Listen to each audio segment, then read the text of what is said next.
Hello friends, আজ আমি আবার আমার live Tux with Mimi channel নিয়ে হাজির। শুভ জগদ্ধাত্রী পুজো, পিছনে বাজনাও বাজছে, শুনতে পাচ্ছেন সবাই আশা করছি। তো আজকে আগের এপিসোডে আমি 6 ভাইজেস মানে ষড়রিপু নিয়ে একটু আলোচনা করেছি আপনাদের সাথে। তো আজকের এপিসোডেও আমি আগের দিনের সাথে লিংক রেখেই কিছু বিষয় আলোচনা করব, শর্ট ডিসকাশনই থাকবে। তো সেটা হচ্ছে আজকের এপিসোডের মূল বিষয় হচ্ছে ধর্ম ও কর্মের মধ্যে কিভাবে আমরা ভারসাম্য রক্ষা করব। এই এপিসোডের এই বিষয়বস্তুটা নিয়ে কেন আমি আলোচনা করতে চাইছি সেটা একটু আগে বলে নিই। আমরা যদি সাম্প্রতিককালে দেখি রিসেন্টলি, তাহলে দেখবো যে আমাদের সমাজটায় না ভীষণভাবে সবাই সবার ওপর মানে একে অপরের ওপর নির্ভরশীল হয়ে পড়েছে। নির্ভরশীলতাটা কিভাবে, যে কাজ তো সবাই করে, কিন্তু কাজের মধ্যে খুব অসততা চলে এসছে। অসৎ উপায় কাজ করার একটা টেন্ডেন্সি সমাজের প্রত্যেকটা অংশে, প্রত্যেকটা জীবিকার মধ্যেই আমরা দেখতে পাচ্ছি।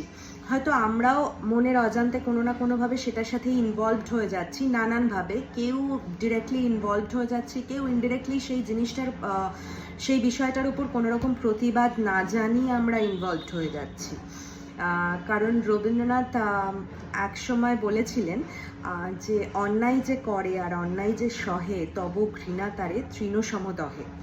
তো প্রতিবাদ না করাটাও কিন্তু একটা অপরাধের মধ্যেই পড়ছে। তো সমাজের সবাই আমরা সমানভাবে কম বেশি কেউ না কেউ কম বেশি কিছু না কিছুতে আমরা অপরাধী হয়েই যাচ্ছি। তো জীবিকা বলতে আমরা যেটা নর্মাল যে জীবিকাগুলো খুব কমন, যেগুলো প্রফেশনস, যেমনি কি ডক্টর, যেমনি কি পুলিশ, মানে অ্যাডমিনিস্ট্রেশনে যারা আছেন, যারা সমাজকে রক্ষার দায়িত্বে আছেন, সিকিউরিটির দায়িত্বে আছেন, প্রোটেকশনের দায়িত্বে আছেন, বা যারা সমস্ত মানুষের প্রাণ যাদের হাতে, যারা সমাজকে সেই প্রাণটুকু ফিরিয়ে দিয়ে যারা সমাজ থেকে আশীর্বাদ গ্রহণ করেন, পরিবর্তে পারিশ্রমিক নেন। তো এরকম ধরনের বা শিক্ষাক্ষেত্রে টিচার্সরা, শিক্ষক শিক্ষিকারা, তো এরকম বিভিন্ন কমন প্রফেশনে আমরা অনেক কিছু দুর্নীতি দেখতে পাচ্ছি রিসেন্টলি, যেগুলো রাজনৈতিকভাবে ভীষণভাবে তোলপাড় করছে। তো আমাদের মানসিকভাবে, আমাদের ইকোনমিক্যালি মানে অর্থনীতির দিক থেকে ভীষণভাবে প্রভাবিত করছে, ভীষণভাবে জর্জরিত করছে। বেকার বেড়ে যাচ্ছে, আমাদের তার জন্য চাপ চলে আসছে, মানসিক চাপ অনেক বেড়ে যাচ্ছে। মানুষ আজকে এর ডেটে অসুস্থ হলে যদি একটা হসপিটালে যায়, সেখানেও ডক্টররা তাকে একজন ক্লায়েন্টের মতো ট্রিট করে, পেশেন্টের থেকে বেশি ক্লায়েন্টের মতো ট্রিট করে, রাইট? লাইক আ বিজনেস। তার যদি কিছু দরকার নাও থাকে, তার যদি হার্টের কন্ডিশন, মানে লাইক অ্যান এক্সাম্পল, যার যদি হার্টের কন্ডিশন ভালোও থাকে, তাহলেও তাকে স্টেন্ট বসিয়ে দেওয়া হয়। খুব ছোট একটা এক্সাম্পল দিলাম। হসপিটালের বিলও সেরকমই মাত্রায় বেড়ে গেছে। তো সব কিছুই প্যাকেজে, deluxe room, super deluxe, luxurious room provide. এগুলোতে হোটেলে এসছি না, হসপিটালে যাচ্ছি না, রোগটা সারাতে যাচ্ছি না রিল্যাক্স করতে যাচ্ছি, আমরা বোধহয় সেই গতিটার ব্যালেন্সটা কোথাও হারিয়ে ফেলছি, বুঝতে পারছি না। শিক্ষাক্ষেত্রেও তাই দুর্নীতি আমাদের সবার চোখের সামনে, আমরা নিউজ চ্যানেলেও দেখতে পাচ্ছি। এডুকেশন নিয়ে মারাত্মকভাবে দুর্নীতি চলছে। তো এরকম বিভিন্ন, পুলিশের ক্ষেত্রে তো অ্যাডমিনিস্ট্রেশন, আমি ক্ষমা চেয়ে নিচ্ছি সমাজের যারা সত্যিই সৎভাবে মানুষের প্রাণ বাঁচাচ্ছেন, বা সৎভাবে ডাক্তারি করছেন, বা সৎভাবে শিক্ষকতা করছেন, বা সৎভাবে মানে সমাজের রক্ষার দায়িত্বে আছেন, যারা সততার সাথে করছেন, আমি তাদের থেকে ক্ষমা চেয়ে নিচ্ছি, আমি তাদেরকে আঙুল দেখাচ্ছি না। কিন্তু যারা অসৎভাবে সেটা করছেন, তাদের জন্য সমাজ খুব বেশিভাবে প্রভাবিত হচ্ছে, এবং যারা করছেন না তারাও সেটাকে সামহাউ মেনে নিচ্ছেন। তো এইভাবে না দুর্নীতি আমাদের সমাজে বেড়েই যাচ্ছে। কিন্তু বেড়ে যাওয়া সত্ত্বেও আমরা সেটাকে বাইপাস করার জন্য আমরা অ্যালিবাই খাড়া করছি রাজনীতিকে সব সময়।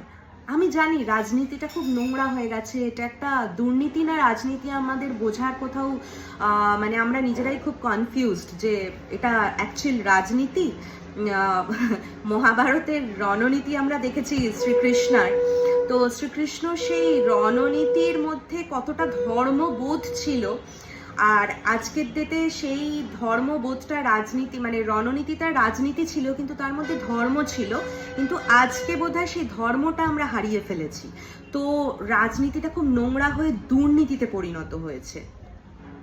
তো যাই হোক, সেগুলোকে আমরা অ্যাভয়েড করার জন্য বা সেগুলোকে সংশোধন করার জন্য হয়তো সবসময় আমরা যে কোনো কাজের জন্যই রাজনীতিকেই রেসপন্সিবল করি, সরকারকেই রেসপন্সিবল করি, বা অপোনেন্ট যারা আছেন মানে শাসক দল ছাড়াও তাদের অপোনেন্ট যারা আছেন, আমরা যে কোনো রাজনৈতিক দলকেই কোনো না কোনোভাবে এর জন্য দায়ী করে থাকি।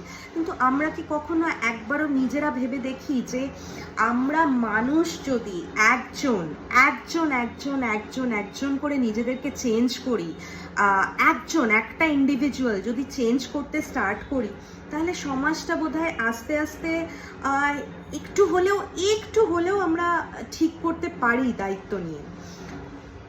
সবার দায়িত্ব সবাইকে নিতে হবে না, কিন্তু আমরা নিজেরা যদি নিজে ঠিক হই তাহলে একজন একজন একজন একজন করে নিজে নিজে ঠিক হতে হতে সমাজটা একটু হলেও সুস্থতার মানে সুস্থ মানসিক একটা সমাজ গড়ে তুলতে, সুস্থ মানসিকতার সমাজ বোধহয় আমরা গড়ে তুলতে পারবো। তো সেটার জন্যেই এই আলোচনাটা যে ধর্মের মধ্যে আর ধর্ম এবং কর্ম এই দুটোর মধ্যে ব্যালেন্স কিভাবে আমরা করতে পারি। তো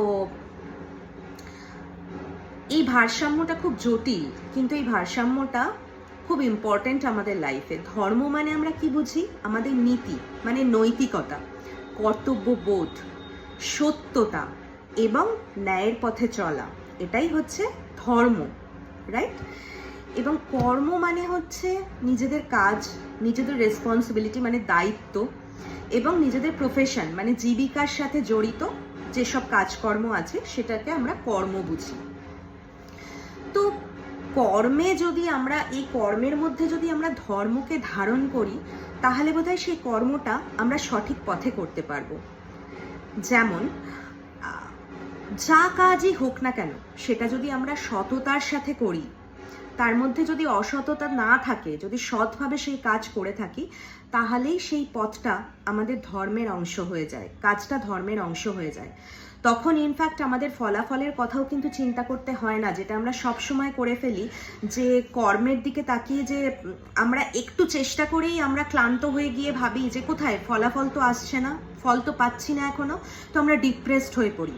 উপর দিক থেকে প্রফেশনালি যদি আমরা মানে আমিও নিজে সেলসে আছি, তো প্রফেশনালি যদি দেখি যে উপরের বসেরা বা উপরের স্যারেরা যদি প্রেশার দিচ্ছে বা সেখানে আমাদের অনেক আন্ডার এস্টিমেট করছে বা ইনসাল্টেড হতে হচ্ছে কাজ কম হচ্ছে বলে, কিন্তু আমরা যদি একটু ট্রাস্ট নিজেদের কাজের ওপর রাখি এবং চোখ কান বন্ধ করে যদি নিজেদের কাজটাকে সৎভাবে করে যাই, চেষ্টাটা সৎভাবে চালিয়ে যাই, ডিপ্রেসড বা ফ্রাস্ট্রেটেড না হয়ে পড়ি ফলের আশায়, তাহলে বোধহয় আমরা কাজটাকে সঠিকভাবে করতে পারবো এবং সেখানে ধর্ম কিন্তু জড়িয়ে যাবে, ধর্ম কিন্তু অংশ নেবে। এবং আমরা ফলাফলের দিকে এই জন্য যাব না, ফলাফলের কথা ভাববো না, কারণ ফলাফল একটা আসক্তি। যেমনি কাম একটা আসক্তি, ঠিক তেমনি ফলাফলও কিন্তু একটা আসক্তির মতো। আমরা ফলাফলের কথা চিন্তা করব না, আমরা নিঃস্বার্থভাবে কাজ করে যাব, চেষ্টা করে যাব, নিরন্তর পরিশ্রম করে যাব, কিন্তু সৎভাবে।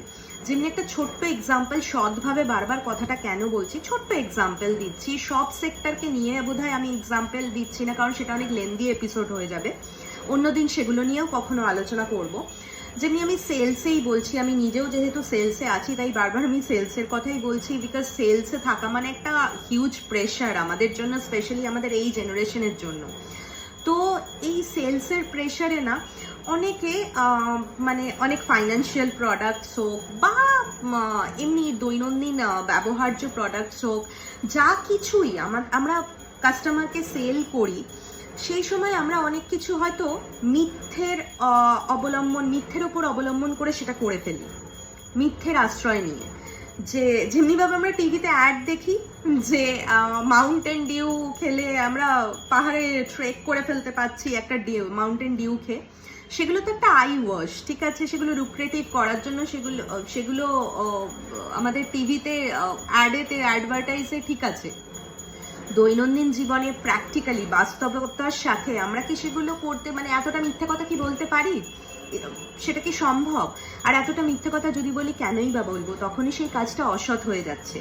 বা কোনো কাস্টমারের হয়তো কোনো মানুষের হয়তো সে হয়তো কাস্টমার সামনে, সেলার হয়তো সামনে বসে রয়েছে, কাস্টমারের হয়তো ক্ষমতা নেই বা সেই সময় তার হয়তো অ্যাফোর্ড করার মতো তার ফাইন্যান্সিয়াল ক্যাপাবিলিটি নেই, কিন্তু তাকে জোর করে মিথ্যে কথা বলে মিথ্যে প্রলোভন দেখিয়ে তার সেই ব্যবহার্য জিনিসটা তাকে আমরা ধরিয়ে দিচ্ছি বা মানে তাকে সেল করে দিচ্ছি টাকার জন্য, দুটো টাকার জন্য।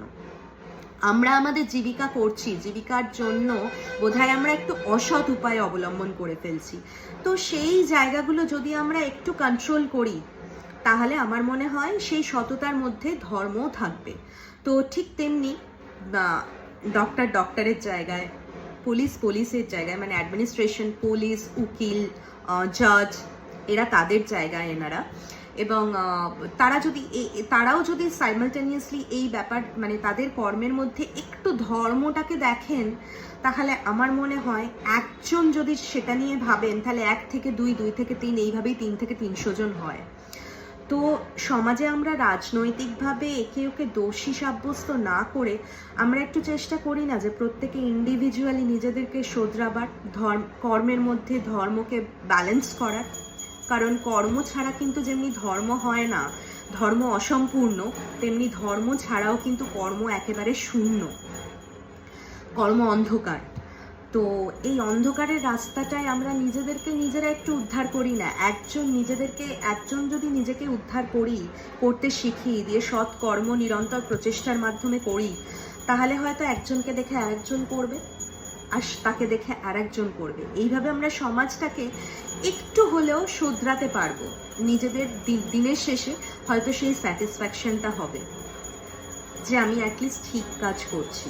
যখন দিনের শেষে 15 মিনিট হলেও ডে এন্ডে আমরা নিজেকে অ্যানালাইজ করব যে আমরা সারাদিনে কি করলাম, কি কতটার প্রতি মানে কি কার প্রতি, কোন জিনিসটার প্রতি, কোন বিষয়টার প্রতি আমরা কতটা এফোর্ট দিলাম, আমাদের কর্মের প্রতি কতটা চেষ্টা করলাম। তো ওই অ্যানালাইজ যদি করতে বসি, তাহলে আমরা ডে এন্ডে গিয়ে বুঝতে পারবো যে আমরা কি করছি, কি করা উচিত, আর নেক্সট টাইম কোন জিনিসটার উপর ওয়ার্কআউট করে সেটাকে শোধরানো উচিত। তো বন্ধুরা, আজকের এপিসোড আমার এইটুকুই।